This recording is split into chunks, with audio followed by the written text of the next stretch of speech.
Hello everyone, welcome back. In this video I will teach you about the dir name command in Linux or Unix based system. So if I see the short main page of dir name, it says triple last component from a file. It is quite similar to the base name command.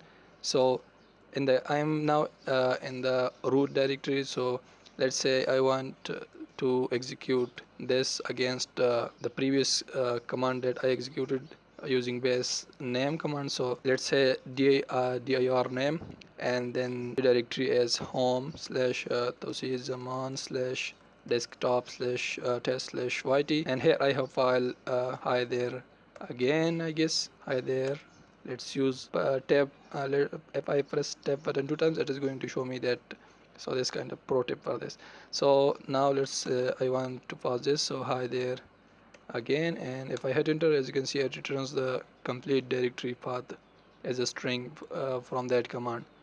So it is quite similar to the base name command. So but this the base name command was returning everything, just uh, parsing the pyramid, the argument that is passed to that, and returning the last directory or file. And the dir name command returns the whole path to that, including directories.